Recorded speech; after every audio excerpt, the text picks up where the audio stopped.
reason it seems smaller. Hi, Cory. Hi, how are you? Okay, so we're getting there.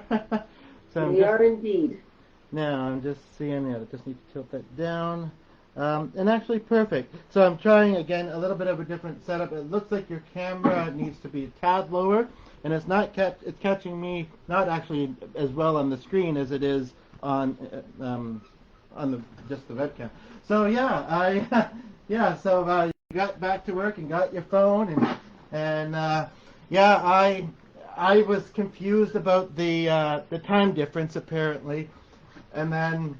But I'm happy if we're doing this early. I'm happy you were able to.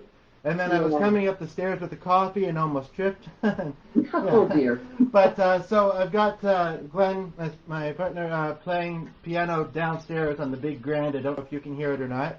And hopefully the fan isn't too loud. It gets quite warm in here.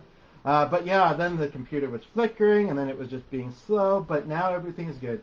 Now I don't know, I know that we connected on my other page too, which is great. I don't know if you saw my message about, and I might have to do a little bit of, oh, I did this in the opposite, or did I? No, I don't know what I did. Oh, okay. Am I accidentally rolling in two tabs? No. Okay. Well, anyway, so we'll see what we can do here. I think I had the messages that we had in a certain spot on the one tab, and I meant to go live in the other one, but I reversed that too. Anyway. But in technology sometimes. But yeah, thanks for joining us. And I know I had mentioned that I'd be open to, if your spouse is around, he plays guitar, right? Right. Yeah, if you'd like to play background instrumental, that's also. I also think it might be neat to do one of these with him at some point. Oh, I'm sure. Well, I don't... Simon, are you working tonight? Yeah, I thought so. That's okay. I can schedule with him another time. That's all good in the hood. So yes, I am here with Patricia Budd and from Alberta, and where there's been lots of things happening lately, I bet. And Patricia is a theater teacher and a writer. And I guess I wanted to start with kind of your theater background and what you've done with that, teaching and otherwise. Well, the theater that I teach is through Comerica Parr's Parr Academy. Oh, okay. I teach some theater to the kids there. When I first started teaching, I did teach drama because my first university degree was in theater, and my major was drama. And then I moved to Toronto and I studied mime for 2 years. And then I came... That's a lot of acting silently. Yeah. Actually, you'd be amazed how much noise is made. Stuff, yeah.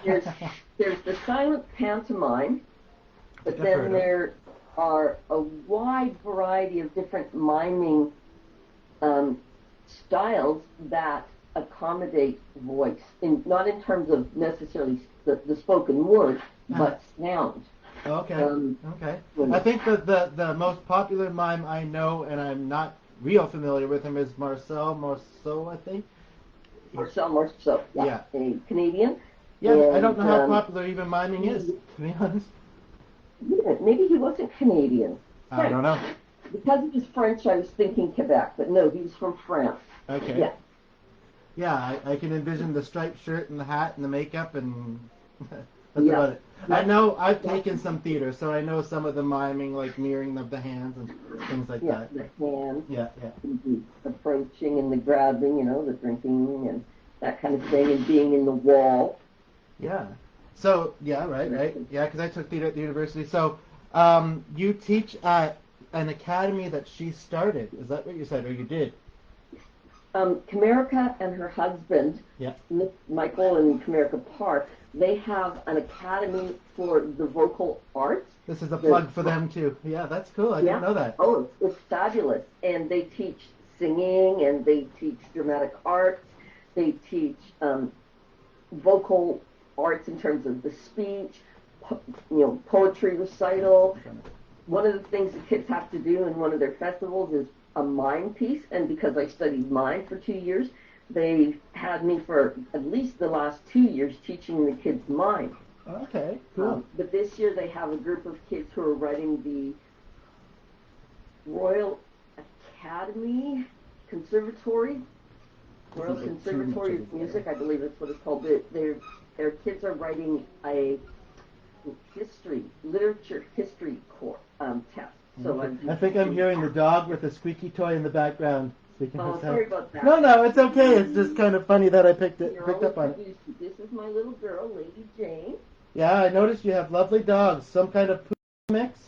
Yeah, she's a Labradoodle. Okay, cool. And our little guy, who isn't in here, he trails my husband. Oh, yeah. All the time. So dogs are nice to have.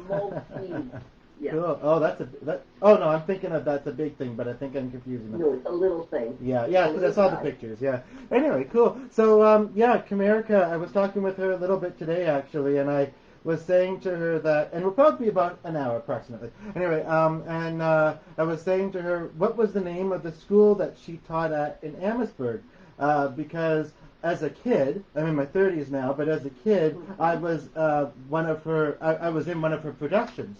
And she couldn't remember the name of the place, honestly. First she mentioned Windsor, and then she thought, she remembered working in Amherstburg, but she didn't know the name of the place. And then she thought that the guy that had ran the place was now a principal at a school. But, you know, I mean, she's a very beautiful lady, too, and she looks maybe younger than she is, not that 47's old, but it's like, yeah, so she, I mean, it happens. People just get forgetful, I guess. But I thought if anybody would know, she would. But yeah, and so I was in Annie with her, and I still remember. I don't know if I mentioned to you, but I remember my dad sitting in the front, looking very happy, you know, to be watching the performance. And a few years after that, he passed away. Yeah, so I was thinking at some point in this, and that might be a good segue, of singing a couple songs. And then, yeah, like I say, I want to know more about your theater background. I want to know about your student groups, and maybe a little bit about the books that you got. So I guess, what order would you like to kind of go in with those? Well, I don't know many songs. I only know the song my husband wrote for me.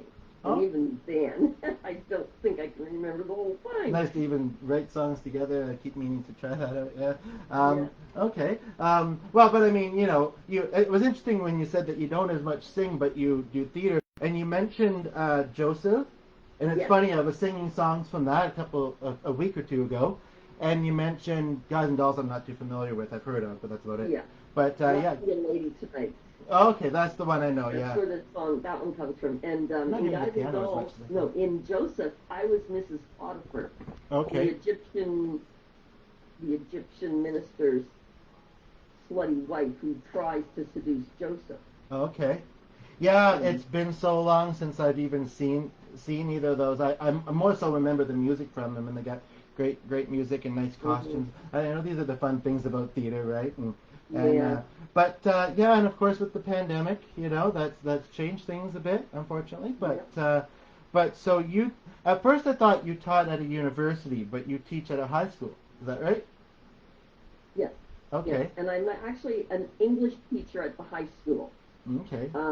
When I first started teaching there, I did teach drama because they actually hired me partly because of my theater background, because the woman who was teaching drama at that time and running the productions, she would only work one semester and then she'd go back, and she was finishing her education degree at the same time. I don't know how they worked that out, but she would teach for one semester and then go to university for a semester. So my resume had me down as having a drama background and having studied mime, and so that and the fact that I was an English teacher and they needed an English teacher, I think might have been the edge that got me my teaching job here in Fort McMurray. Okay. So for my first year up here, I taught drama, and for 2 years I helped run production. Okay. Yeah, it's funny. And I never, I maybe did, but when I was younger, of course, and you're actually in school yourself, you don't think, oh, these teachers are actually doing their job. You just think they're your teachers, right? And I mhm. lost one of my high school teachers in January, and it was like kind of just that hadn't seen him in years kind of thing, and but being in the class every day for a year or two, it makes an impact, and I'm sure you've impacted a lot of students' lives, and yeah, especially the theater, it's very kind of a fun thing, and Yeah. yeah, so I'm just trying to remember. You said that you kind of you started out teaching drama, and then you primarily are teaching English now. Yeah. Okay. But the kids all know about my background in mime, and that's because um, in my first year of teaching, I was trying to teach the kids how to plan for an essay, and so I gave them a personal response question, and I was redoing it myself for myself. So on the whiteboard, I was writing all this stuff down that I would put in my essay. Right. And at one point, I wrote down when I went to study mime, my sibling got angry with me, and at that moment, for just okay, this is my first year teaching. The kids are noisy.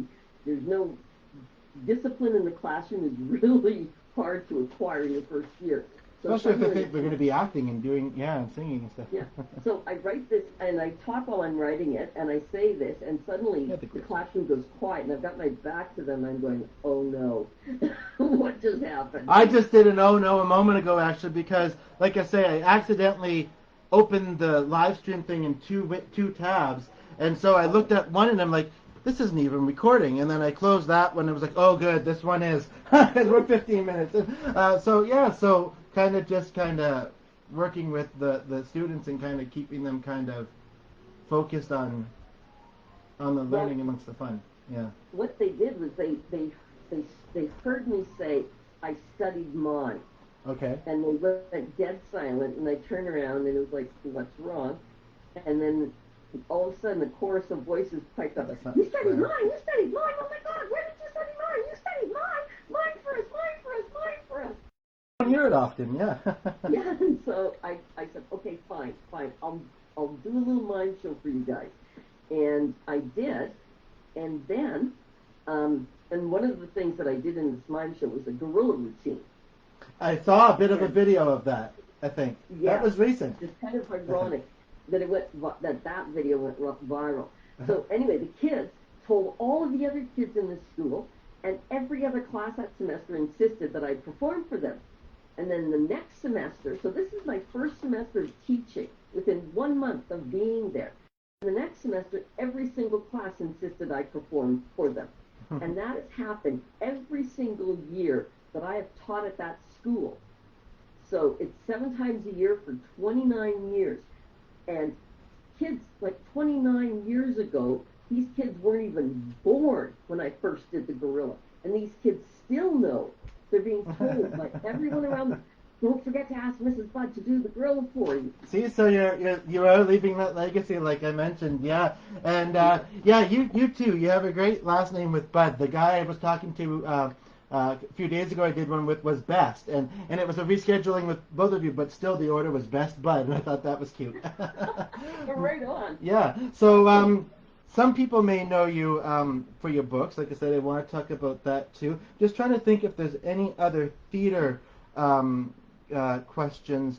And like I say, I do have a couple songs that I was thinking of doing, and I actually was thinking, yeah, I think I'm going to do them at the end, so remind me, Okay. because I'm going to use the device that has the good webcam for big vocals. The webcams Right. I have an old one and a new one, and they both distort instruments and big vocals. And it Yeah. didn't, when I got confused with the time too, I was like, I hadn't even considered that. And then I had a bit of extra time, and I was like, oh, now I'm considering it. So yeah. Right So on. okay, so and you've done theater in other places other than Canada too, right? Like or Yes. you've lived and I worked. traveled to London, England. I'm I wearing took London, Ontario on my T-shirt. But I took a year off teaching. I took a year's leave of absence. I saved a huge chunk of money. You'd so have that to, I yeah. could do this, so that I could, take a year off and travel. And I didn't even know what I wanted to do until a friend sent me a letter telling me about the school that he had studied at. It called Philippe Gaulier. And I had known a number of people who had studied with Philippe Gaulier. And he actually taught the, I can't remember the actor's name, but he's the guy that played Borat. Okay. And he also taught Emma. Can't remember his name either. He looks like Freddie Mercury, but Yeah. no, it's not And Freddie he Mercury. also taught Emma Thompson. Oh, wow. And so a couple of really big names came out of his school. Yeah. So I studied clown and physical theater with him. And then, yeah, that, 2 years of mime school, a Bachelor of Arts in drama, and my Bachelor of Ed. Right, right. So lots of fascinating things, and who would have thought that you could make a career out of it too? Yeah, and it's funny. I was joking with my spouse earlier. I was like, because I actually I'm from Windsor, Essex area, and I apparently am connected to the mayor of Kingsville, Ontario, and I didn't even. And at first I thought it was a joke, and he says, no, I've been the mayor since or on and off, maybe I don't know, since 2003. And it's kind of like, well, that's quite a long stint. And so I was joking with my spouse, they're just getting bigger and bigger, and next it's going to be the Queen. And I said, I don't think I know anybody that knows the Queen, but if they ever lived in the UK, maybe they've met her, I don't know. But yeah, so you, and I think I read too that you've lived, so Toronto, Alberta, the UK, I didn't know about that one, and Japan, I think I read. Yes, I'm trying to find, if I can get it, there it is. Okay, I'm trying Oh, to we've got find, one of those big fans, yeah. yeah, my Japanese flag. I lived in Japan for 2 years. Cool. That was before I got my teaching job up here. So basically, I didn't make a career out of mine. I found being very poor unrewarding. And so I came back home to Saskatchewan, where I, was born and raised, and went to university for a second degree, and my second degree being education. And so before I finished my second degree, I applied for a job to teach English in Japan, and I got the position. I used my mime as my sort of segue. Probably pretty popular there, come to think of it. Yeah. Well, that and the fact that it was like I said, my background in mime will provide me with a wonderful opportunity to communicate beyond words. So while I'm trying to teach them words, I can mime to help them understand better. It's like music. It's almost kind of a universal language. I mean, but there is, of course, the body language part of it, and that takes some kind of, especially in a different culture.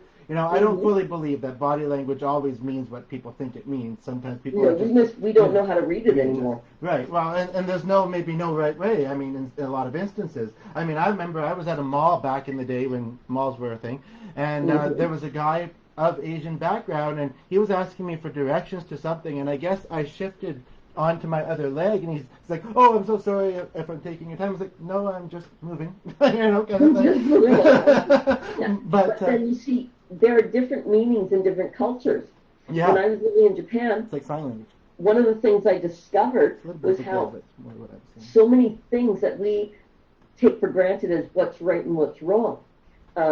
We don't like the idea of people slurping when they eat, except what my first dinner with my homestay family, they were all very worried for me. They were like, relax. And I'm like, yeah, I'm relaxed. But then it dawned on me, I'm the only person at the table not slurping.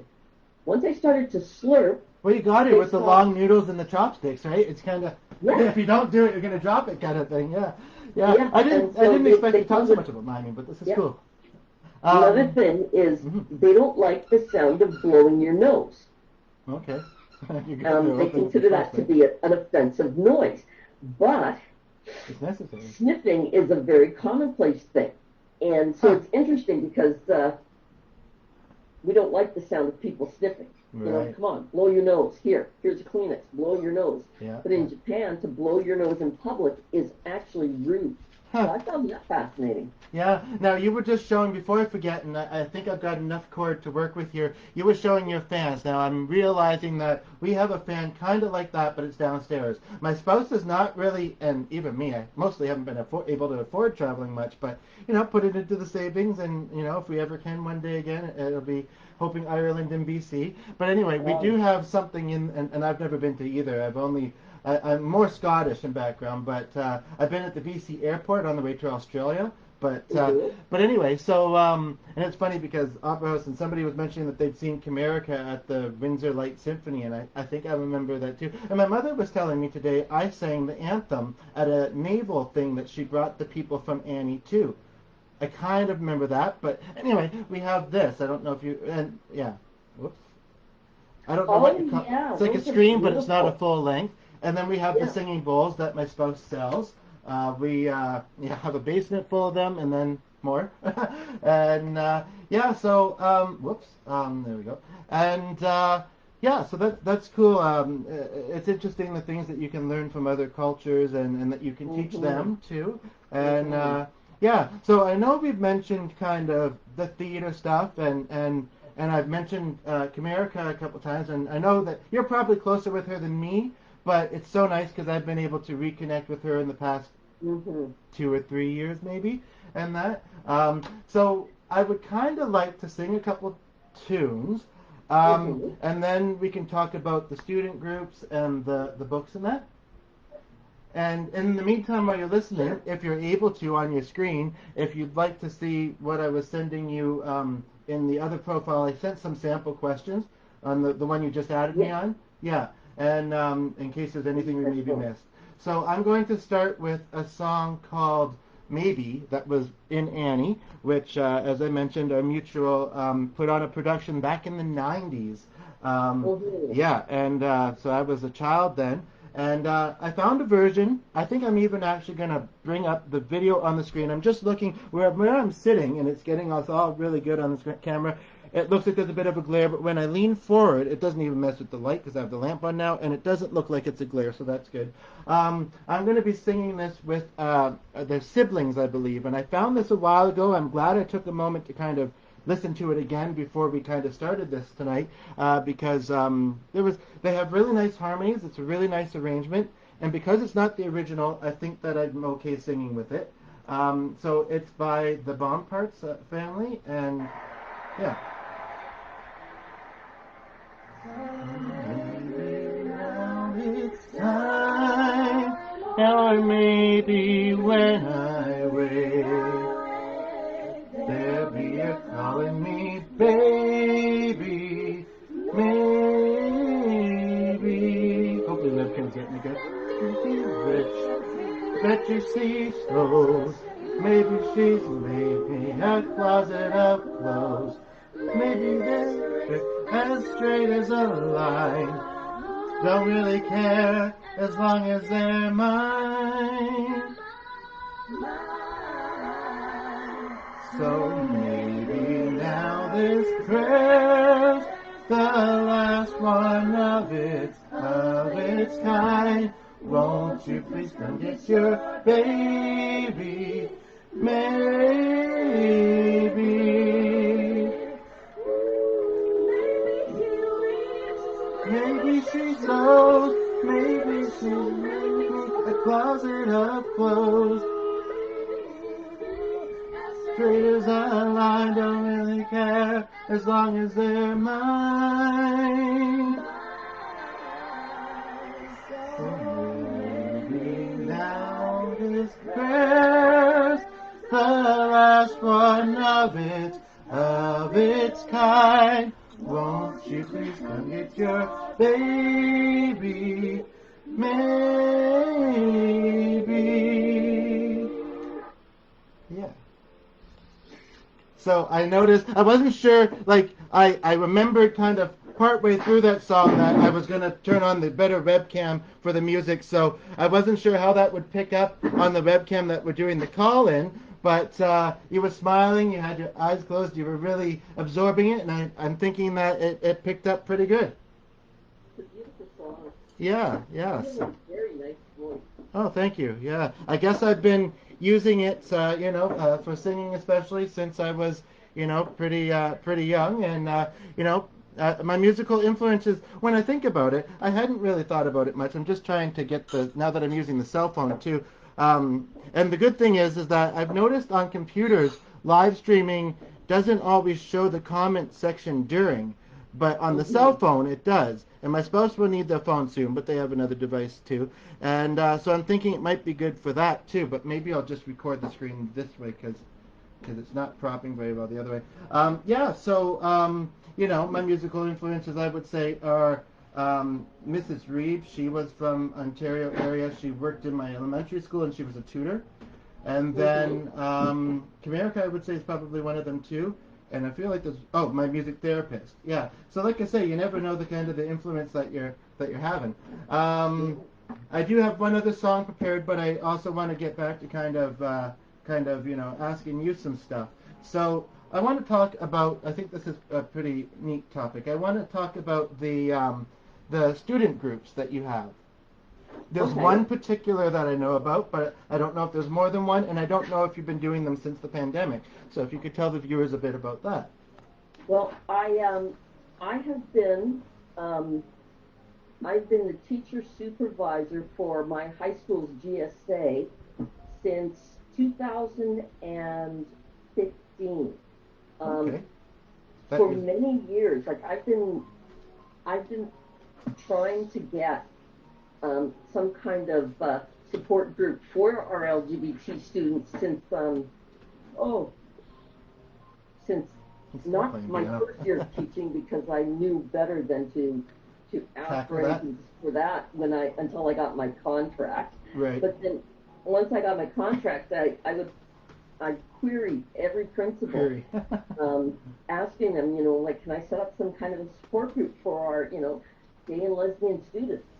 Because of course back in the early '90s we didn't have the acronym LGBTQ, Yes, and I and do want to just say, first of all, and like I say, I don't know, I haven't been fully looking at this screen. I've been looking more at the call screen. I haven't seen a lot of activity, and like I say, it's not showing me some probably till after. I just started on this one, and I just want to tell viewers that see this even after the fact that GSE is the Gay Straight Alliance.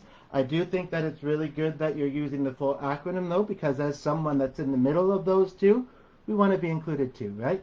Yeah, and even the trans community. So that's good. And yeah, so you do that. I know they had one at my university, but every time I ever went in there never seemed to be a whole lot happening. I was mhm. always kind of drawn to the area, but yeah, so what kind of stuff? And first of all, is it happening during the pandemic? And what kind of Yes. stuff do you do in this? And do you have more than Well, one? what we've done with the pandemic is that well, my our GSA has been, when we first started, it was very much an advocacy group, and the first thing we did in our first year together was plan a Pride Week, and they did a whole week of celebrating the LGBTQ Here, community Glenn. and educating the student body about what it means to be LGBTQ and what it's like to be an LGBTQ student Do you need your phone? in our school environment. Right. And so we've been running a Pride Week every year since 2015. Last year we were in the middle, we were in lockdown, so our Pride Week was virtual. Yeah. At Um, least there's that and option. this It's year it'll different, but probably be virtual as well. looking like it at this point. Yeah. Yeah. That's we would, when it's not pandemic period, we meet in my classroom, and when it is, we do Google Meet, Okay. so we can still connect. Mhm. And um, so, depending on the group of kids, the kids that I've been working with since the beginning like to advocate. They That's like to good. do more political approach. They Mhm. want other kids to understand. They want to try and educate people. Other groups just want to get together and Have hang fun. Yeah. Yeah. and I feel think like, that there's oh my probably God, there's a place where we can go. less of that education needed these days. It seems like more people are open-minded and they kind of they kind of know. But it's always important. You always, every now and then, you'll come across somebody. I'm It curious. also I'm curious. Was it your theater background or family that made you feel like this is something that I want to start? well, theater background and some very close friends who helped me through a very rough time, um, and some family members, and mostly just the students. But they just knew that they could trust me to accept them for who they are, And and they that's thought, another thing. thank you. I mean, like I didn't really know as much about myself. I mean, I was learning things through high school and everything, but I enjoyed the shop classes. I was in a rock band because when I started, they didn't have a music teacher. The music teacher had just moved on the year I started, and Mm-hmm. but I had a lot more self discovery after high school. These Mm-hmm. days, it seems like the kids are figuring things out earlier and earlier on, and Yeah. I personally feel like we shouldn't. We should. The decision to become transgendered is a big decision, and it should be made carefully. Mm-hmm. But yeah, it's great to have that place. It's great when everybody just gets along. But we're all in different groups where we feel these are the people that truly Mm-hmm. I can say anything to, and they're not gonna take it the wrong way. So to have a group like that, I think is really good. And do you have other student groups too that you do, or I used to run a writers guild, okay? and I miss it. I miss it very much. Mm-hmm. But I'm finding, as I'm getting older, I'm getting tired, and I found that I was overextending myself, and so I had to choose between the writers guild and the GSA. And as many of my kids in the Writers Guild, Hi, they Bert. used to, I never knew this, but they used to call the Writers Guild the GSA. Oh, okay. The The kids GSA are, Writers Guild. Well, it's a genre too. And yeah, actually, because that's most a of the that's kids a in the great Writers segue. Guild were gay. That's a great segue. So I was Yeah. just going to do the music part on this one device and the rest of it here, but I'm going to just have two versions. My spouse didn't need their phone, so and we have one viewer on the one device that we're doing this on, and I just want to let them know that I'm talking with Patricia Marie Budd from Alberta, a theater teacher. As we mentioned, she has led some GSAs. She also teaches English. And she's an author, and you were just talking about the Writers Guild. I remember when I moved to Winnipeg and learning about the Writers Guild a little bit, and they had writers in residence and stuff. I don't think I ever took part, but I knew about it. I took a fun writing class where we kind of read out our assignments to the class, and had some really good assignments too. Like we did one actually, interestingly enough, where we were doing interviews. And like we did this outside of class. I don't think we did it with our classmates. This was in university. It was a kind of a not degree course, just a certificate. I don't even know if it was a certificate course, to be honest. And I really enjoyed it. I think I only Mhm. had to do one, but I think that I actually did like four or so. And one of them actually was with the teacher that lived next to my grandparents at the time. And actually, it was funny because there was a lady in that course that lived on the other side of my grandparents, and yeah, and da, da, da, da. So I I had always thought, I need to, or well, if I wanted to get into broadcast media, I'm gonna have to get a degree and can't afford it. It's a lot of years to take doing that kind of thing.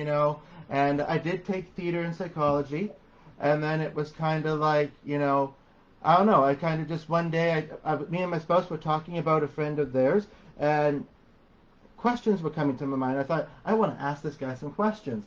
And then I thought, maybe this could become a thing that I do. And now I've Mhm. been talking about how I'm doing this virtual talk show, and somebody says, "Oh, you sound too busy for me these days." I was like, "Oh, I'm not Oprah and Ellen busy yet, but it's really taking Yeah. off, and it's a lot of fun." And yeah, so Writers Guild, you were talking about that. I do have one other song I want to do, so remind me of that, please. And I don't know I think you were able to hear my spouse on the piano. I didn't, but because we were talking. But maybe when we play it back, people will be able to hear it. But because we have a big concert grand in that. But yeah, so the writing. So I'm glad I did a bit more browsing last night because I knew, our main topics, but, I thought maybe I should do a bit more browsing. And to be honest, there's one book that jumped out at me most that I'd kind of like to focus on, and I think it was called Hadrian's Lover. Hadrian's Lover. Yes. So hopefully that does a good censor. Yeah. And I'd also be interested, like how long ago did you? I guess the better question would be, how long ago did you publish your last one? Well, my last book came out in 2016. That's Hadrian's Rage. That's the 2015 sequel. coming up a lot lately. Hadrian's Lover came out in 2013. Okay. I remember one of the questions in the message you sent me, where did the name come from? Yeah. And it was halfway through having written the book when I was trying to think of, okay, what am I going to name this country? Because this country, this fictional country I created for this book, is a homonormative society where everyone in the society is gay or lesbian. Right. And it is, they claim to be trans supportive, but they're not. And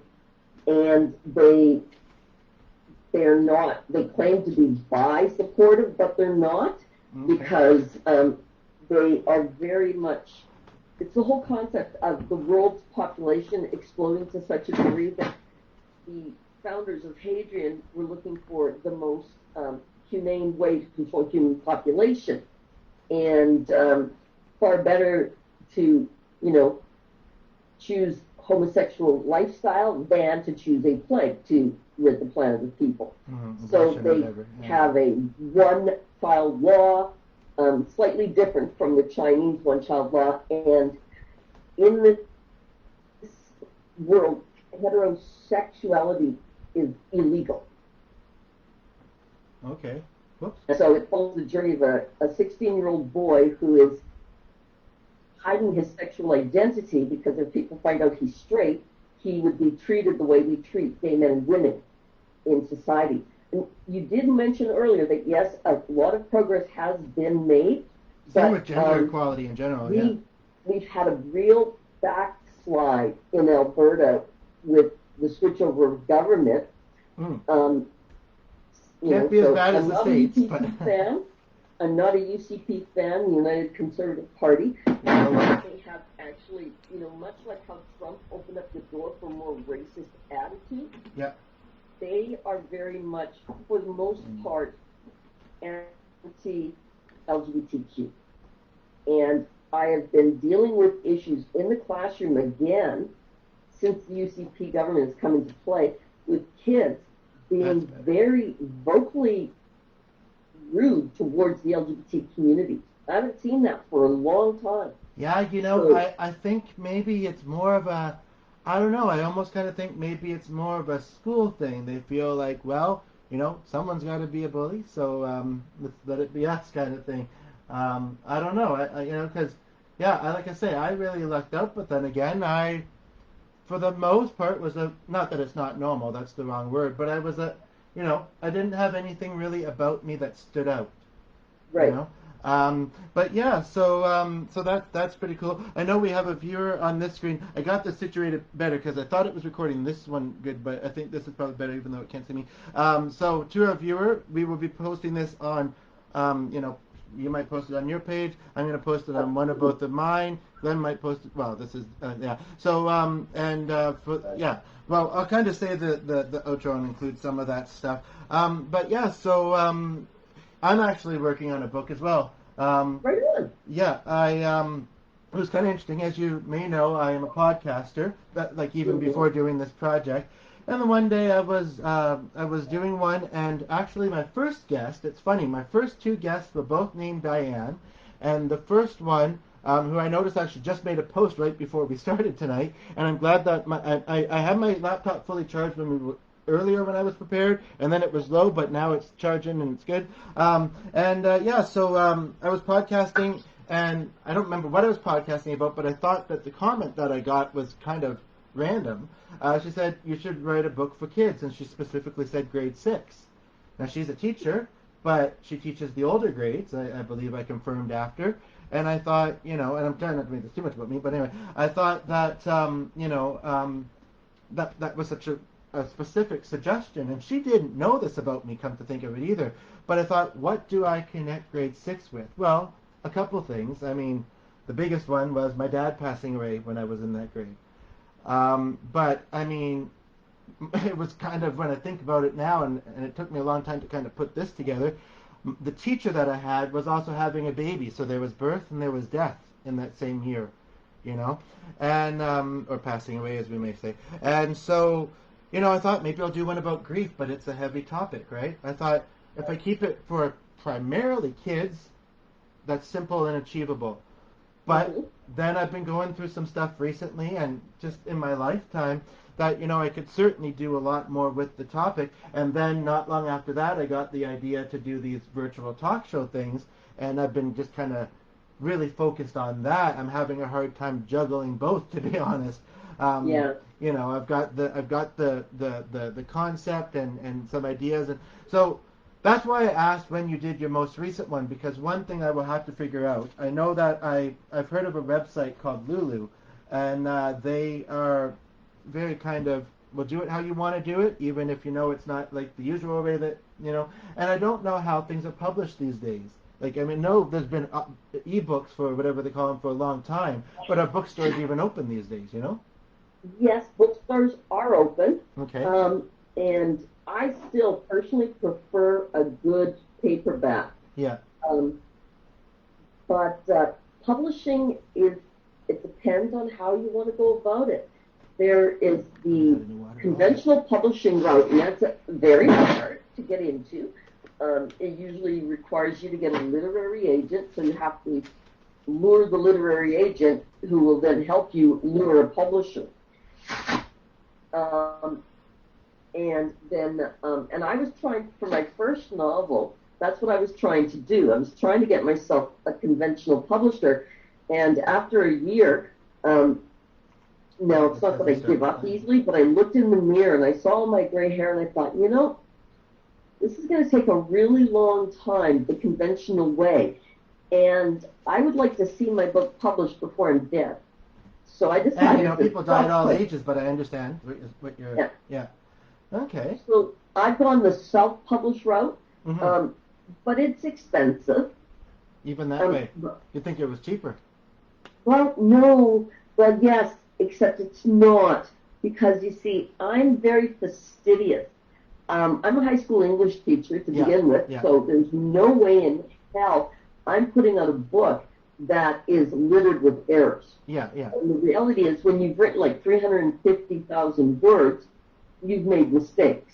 And once you start writing a book, you become very emotionally connected to it. And so you don't see your mistakes. Yeah. Because this is your baby. It's like a parent. You want it said the way, you don't want somebody else to edit what you put down. But you need that, though, because you won't see your own mistakes. So I spend you extra need it to money. a point, probably. Yeah. Yeah, I spend extra money. I hire editors to go through my book before I'm willing to take it through any self-publishing process. Well, so that's expensive. It's interesting. I mostly do reading online these days. I used to really be into books, and I almost struggle. I mean, I love videos because they really grasp my attention fully, but I sometimes actually, it's not that I can't do it, but I struggle to look at it not on a screen. And, but I mean, the last time I did look at a book, I remember actually that there was like, it may have been like a young adult book, and there was like acronyms in it, and I thought you wouldn't have seen that years ago, No, but acronyms are now part of our lexicon. Yeah. And EMI and yeah, OMG and you name it all. They're all part of our lexicon. So yeah, probably books just about that even. Yeah, and we got a viewer here. Because I'm just keeping it whirling on both devices now, saying something about Vanity Press. But yeah, and it's interesting too, because you've mentioned at various times as we've been talking about the year 2015 and things happening in 2015. And again, I'm not trying to make this too much about myself, trying to keep it balanced, but I I have a former coworker that I just found out, I think about a week ago, passed away, but in 2015, I just found Mm-hmm. out. And Mm-hmm. one thing her obituary actually said, besides that it mentioned a video that she's in, I mean, this age of podcasting, it helps keep people keep their legacy alive in an audio-visual kind of way. But my goodness, it was surreal to hear and see her after, Mm-hmm. not After have, her passing. yeah, not having done so for a few years either. I mean, because Yes. when we connected online was right around the time, unbeknownst to me, where she got cancer and had health Mm-hmm. problems and almost got evicted from her senior building. The whole place was going to be demolished, and Right. that. Anyway, and her obituary, the daughter I think put it together, and I'm really glad that she's kind of I'm in touch with the daughter a little bit, but anyway, she had put that they had tried to convert the mother, who was only 59, into digital type books, and she was like, "No, I think you said it too. I like the smell of the paper and holding Mm-hmm. it." And so there's still a market for that, I guess, and Yes, yeah, there is. And used bookstores still do a good job as well. A friend of mine owns a used bookstore. Corey, can I go back to what you said about a viewer who mentioned Vanity Press? yeah, I don't know You much know, about that, but I guess you do. what that, a lot of self-publishing companies are called vanity presses because it is seen, the self-published author is seen as vain and not wanting anyone to change or manipulate their writing. And so that's where the vanity press came from. But I Okay. think that it's really Hopefully important that fan to hasn't been too let loud. viewers know that there are self-published authors out there like myself who want the editing experience. And it's expensive for us to do this. Hmm. It costs close to 5,000 American Oh my God. dollars to hire an editor to read through your book, edit it for content, edit it for spelling and grammar and word choice and all of that. Well, then I really And appreciate you giving the $50 because I mean, $5,000 aside from every other all the other costs in life, that adds up. But very much appreciated. I'll be putting it to good, kosher use and well, I that. understand what an artist goes through. Yeah. And I think that there are self published authors who produce work that is to industry standard. And they might be arrogant of me to say this, but I know that I am one of them.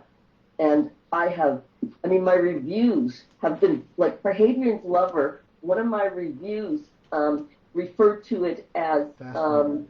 a book that should be taught in the high school, and that if it was taught in the high school, it could possibly change the world. And that was one of the most amazing things that I'd ever heard about something that I'd written. Hi, Patrick Woodbeck. So, Cool. yeah. Yeah. Okay, but there was something.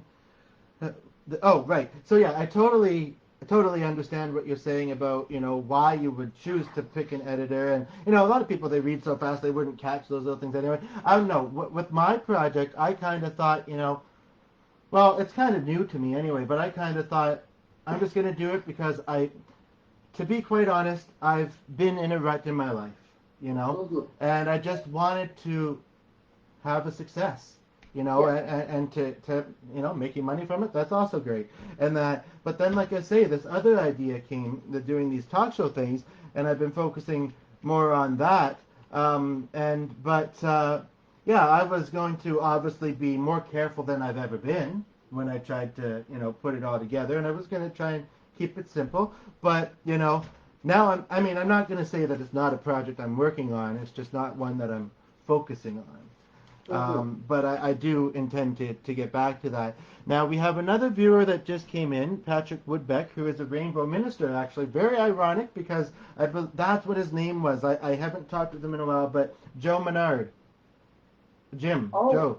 I know that name. Yeah, I think you do. Anyway, this guy, he actually did our commitment ceremony for me and my partner. So, yeah. Right. So we've got Patricia Marie Budd here. We've talked about a lot of topics, and you're a very fascinating person, I must say. So Oh, thank you. yeah. So I'm really enjoying this. I'm not sure if there's anything that I kind of was thinking about that we haven't covered. We're still just under an hour at 52 minutes.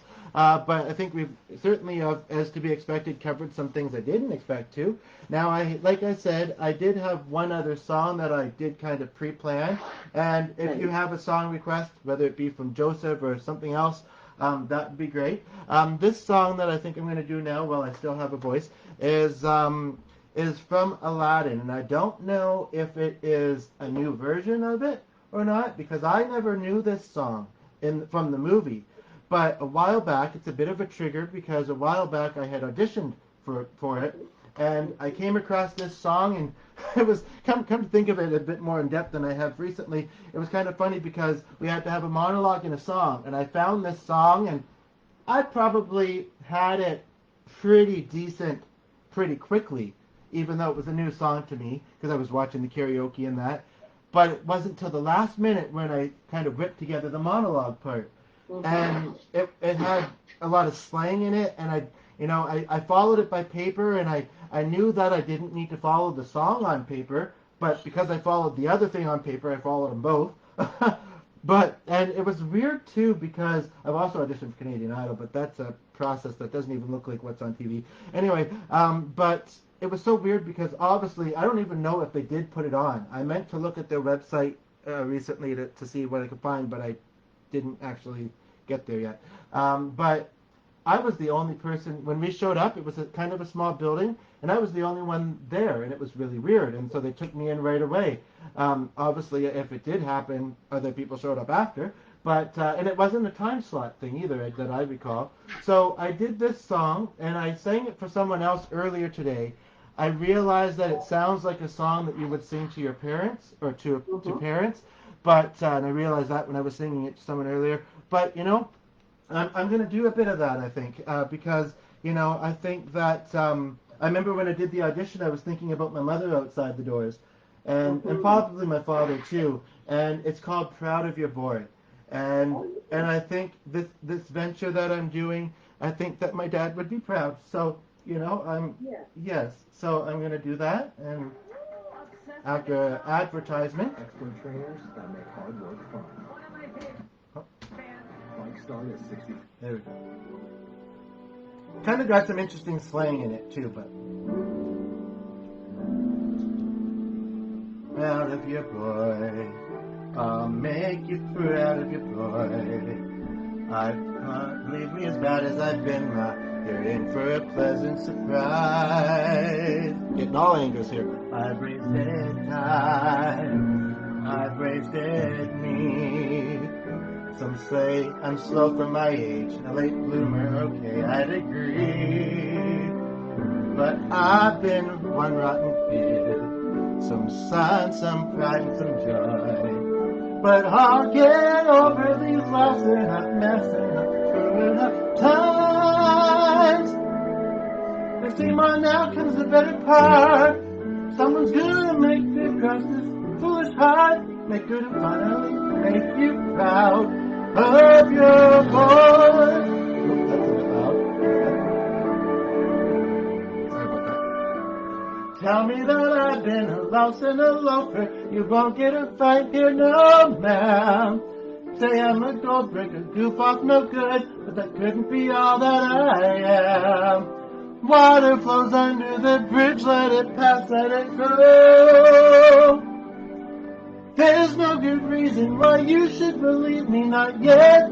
I know, but someday and soon I'll make you proud of your boy. Though I can't make myself taller or smarter or handsome or wise, I'll do my best, what else can I do? I wasn't born perfect like Dad or you. Mom, which is all I have left right now in the physical, I will try hard to make you, I hadn't even thought about it that way, proud of your boy. I'm glad to see that the webcam that we're using for the call is picking that up well. I was following the lyrics, but how nice it is to see the person's face that you're performing for, like the good old days, Yeah. I'm glad that you enjoyed that by the looks of it. Whoops. You really have a good taste in the songs you chose. Oh, thank you. Yeah, and always happy to take requests if you've got one. I might have it in my voice. We also have Rowan Bradbury tuned in and possibly a corner viewer. And then I won't take up too much of your evening, more of your evening, because I know that there's a time difference, and I'm getting we're probably both kind of ready to kind of unwind and do other things shortly. So again, for our viewers and for you, I do want to thank you for joining us again. This has been really fun, and we should do just a simple. We should talk more often. I think. Yeah, this was great. Thank you for having me. I really appreciate it. Cool. Do you have a song request, whether it be from Joseph or otherwise? I can't sing his name, but Okay. can I sing you a brief little verse of my husband's song he wrote for me? Sure. The lady that doesn't sing, I bet she's about to wow us. Go for it. Oh, I doubt it. It's going to be a cappella. Okay. My love and I, we sat across river that divide. She was a maiden with long dark hair and eyes of piercing glass. But the cold winds blow through the trees on autumn days, and the birds take the flight to the winter ways. My love and I, we sat across that divide. That's just a chorus. That was lovely. Thanks for sharing that. Yeah, I know. I think you're a little hard on yourself, perhaps. Which actually is a good segue. I don't have it booked yet, but I can tell our viewers that we have a life coach is going to be one of our next guests coming up with an interesting Nice. name that I might be saying wrong. I think it's Lawson Gray, and the day that I'd met him, well, for whatever reason, maybe because he was multitasking or whatever, I was sending him stuff, and he says, "Can we just do a quick call about this?" So we did a quick call, and then afterwards, and he said how he appreciated me and something about the soul that I embodied, and I was like, "That's deep, but okay, it's cool." And then I realized, well, he's a life coach that helps people with self-esteem issues, so I guess it kind of makes sense. Not that I, for the most part, don't really have self-esteem issues. So, but yeah. So I think same thing. He'd probably say the same thing, that you're too hard on yourself. You have and what I really liked about your voice, to give a bit of feedback, is I'm not good with a lot of the to hear the higher registers, like these singing bowl things that we have. My spouse is really good at not doing the high ones around me, and we're around each other a lot. And I have a bit of tinnitus, but I don't notice it too much during my days. But so your voice was kind of in between, almost too high, but it had a bit of a low as well. I don't know what you call that. I should know, but Is it alto? I've been told I have an alto voice. something like that. Yeah, and I'm going to look forward to listening back to this to really process those lyrics too. Yeah. I guess I was just thinking, my bladder almost kind of speaking to me, but I think that I might be able, if I can find it quickly, to do something from Joseph, since you mentioned that. Or maybe what I'll do is, okay, Any Dream Will Do. I guess I'll do that one. And then if anybody else wants to hear other Joseph songs, other musicals, I believe I because of the better webcam, I recorded it to my spouse's page, but I think I've shared it to one or both of my pages as well. So you can get your complete fix that way. But yes, I will do Any Dream Will Do. The unplanned one.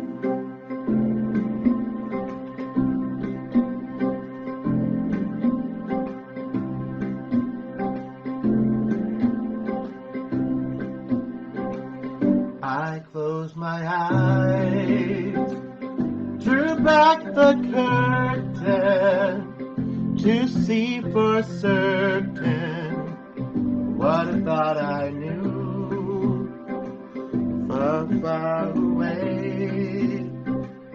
Someone was sleeping, but the world was sleeping. Any dream will do. I wore my coat with golden lining, bright colors shining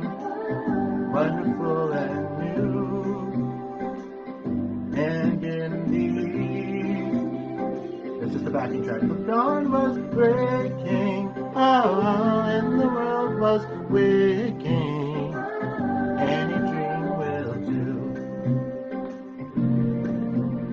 A crash of drums, a flash of light, like golden come flew out outside.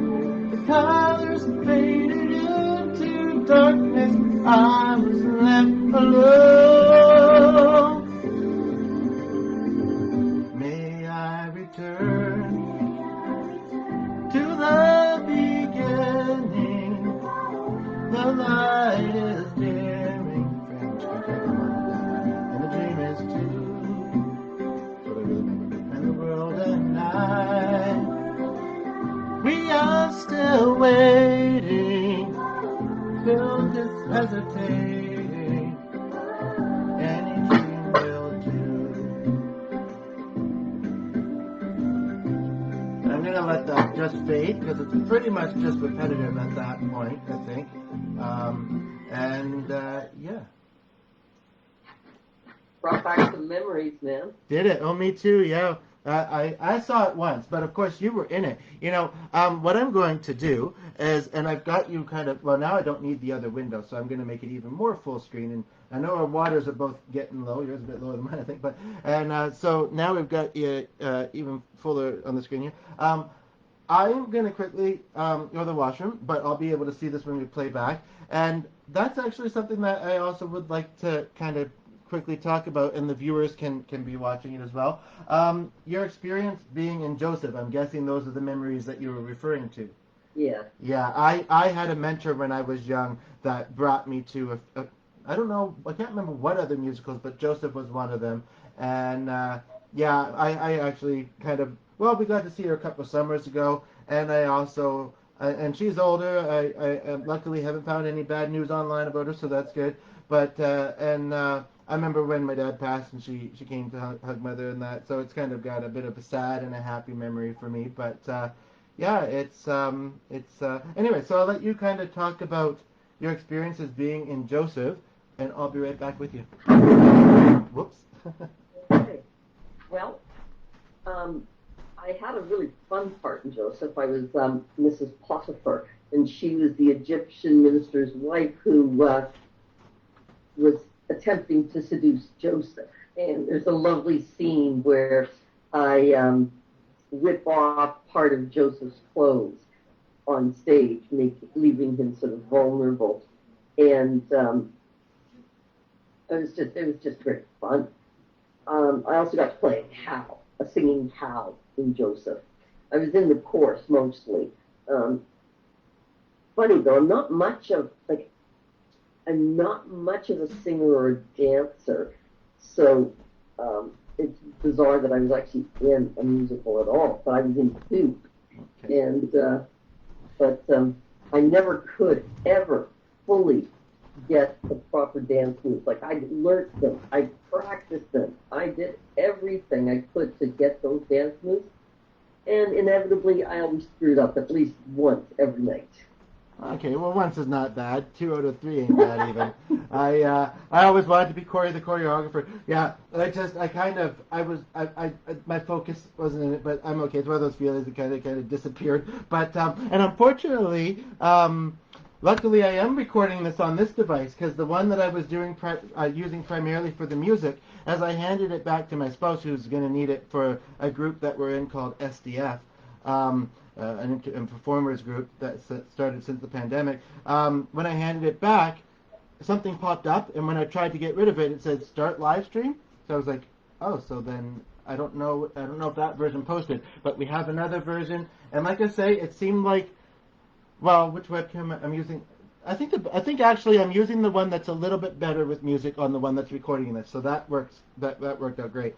So yeah, so that's really cool. Yeah, you know, I personally haven't really been in theater much since I was really small. Probably I'm trying to think if Comerica's production there at the Annie was the last thing I was in. I've always liked it, and I've always been musical, but I don't know. And since we've lived in this city over the past, I'd say 5 or 6 years, I probably went to 2 or 3 auditions. But I don't know.